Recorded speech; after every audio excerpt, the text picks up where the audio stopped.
Welcome everyone, Dr. Linder. We are still continuing on neurology. And in this short video, we're going to be looking at a cross-section of the spinal cord. Okay, and this is a cervical vertebrae. How do we know that? We see the bifid spinous process here, and then we see the vertebral body. Why are these important landmarks to understand? Well, they're important landmarks to understand because, let me draw this for you, because once we know that this is anterior, because the vertebral body is anterior and the spinous process is posterior, we can kind of draw like a line going across through the center of the spinal cord like this, so that everything on this side is dorsal and everything on this side is anterior or ventral when we have to name things. Okay, so that's kind of important, because now let's take a look at this right here, which is called the posterior median sulcus. And then let's take a look at this, which is the anterior median fissure. So there's the PMS, the posterior median sulcus on the posterior central side. And then there's the anterior median fissure, which is a little bit wider. That space is a little bit wider, called the anterior median fissure. Okay.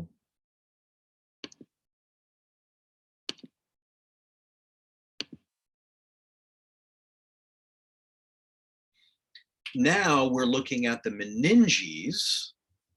And when we look at the meninges, let's see if I can zoom in a little bit. When we look at the meninges, here's the spinal cord. And if we look at it, there's three primary layers: the pia mater, arachnoid, and dura mater. You can, in your mind, just think PAD, P-A-D. Pia mater is the innermost protective covering. Once we move out, it looks like number 16. That's the arachnoid mater. And then this looks like number, let's see if we can zoom in. Looks like 3. I don't know if it's 3 or an 8 or a 9. It's kind of tough to see, but this layer outside here, that's the dura. So we have P-A-D, pia mater, arachnoid, and dura mater. Those are the three coverings. And then we have 3 spaces. So when we look at the space, if number 16 was the arachnoid, deep to it is the subarachnoid space. If this is number, I'm going to say it's number 3 or number 9, whichever number that is, if that's the dura, then what's deep to it, this line, is the subdural space. And what's above the dura, superficial to it, is the epidural space. The epidural space is made up of fat, right? It's got fat and it's got blood vessels. The subarachnoid space, this is really, really important area. This is where cerebral spinal fluid is going to flow and help cushion and bathe the spinal cord. So all along the subarachnoid space, the reason why it's so important is CSF, or cerebral spinal fluid, is going to flow in that area.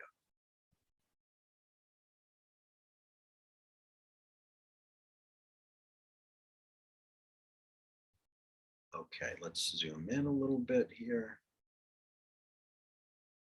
Okay, now remember, I said it's important to know what's anterior and what's posterior. So knowing the spinous process is posterior and the vertebral body is anterior.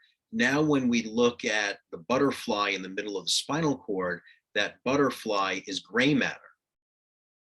And there's 3 horns associated with it.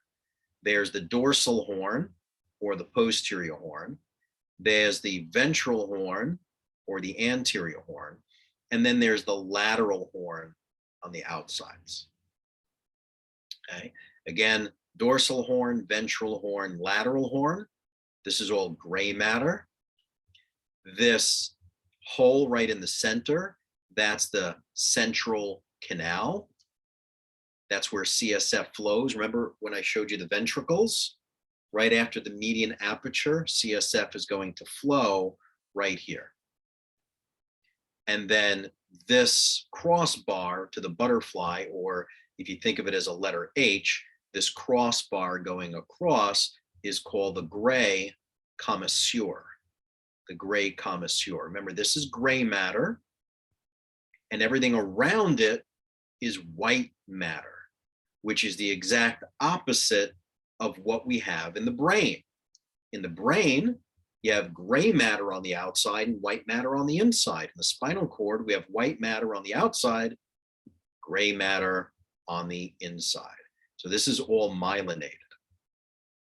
In lecture, you will learn about tracts, like the anterior spinal thalamic tract and the lateral corticospinal thalamic tract. All the tracts are going to be here in the white matter.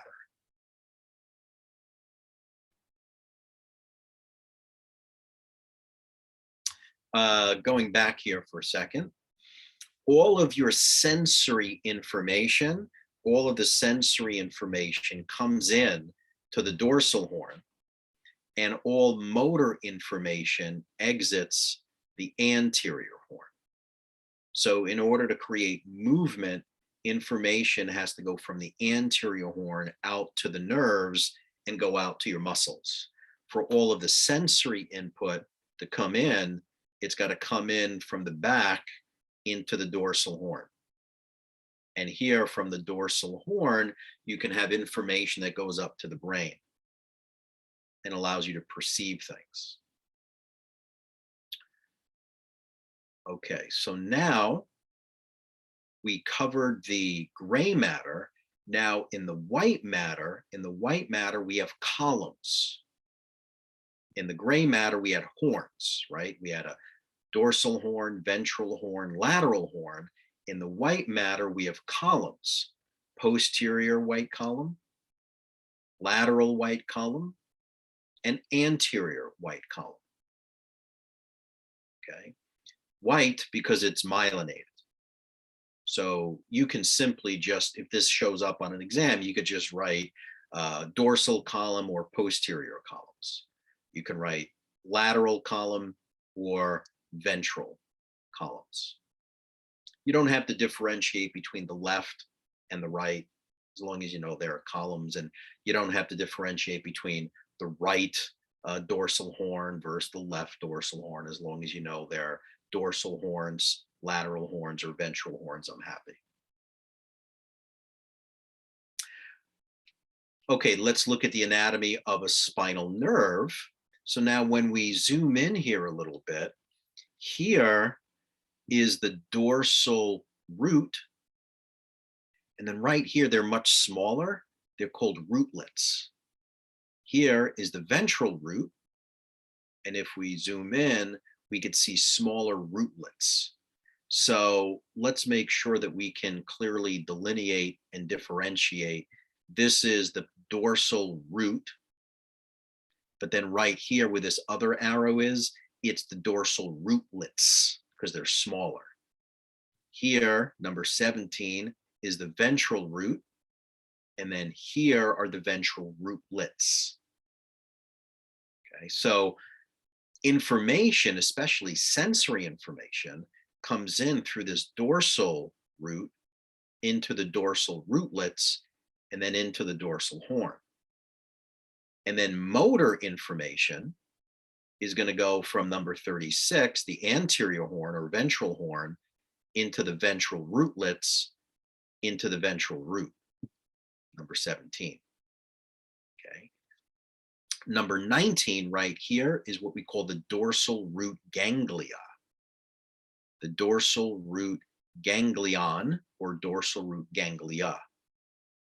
And all this is a group of nerve cell bodies that are clustered in this region in the peripheral neural system. When you have a group of nerve cell bodies in the PNS, it's called a ganglion.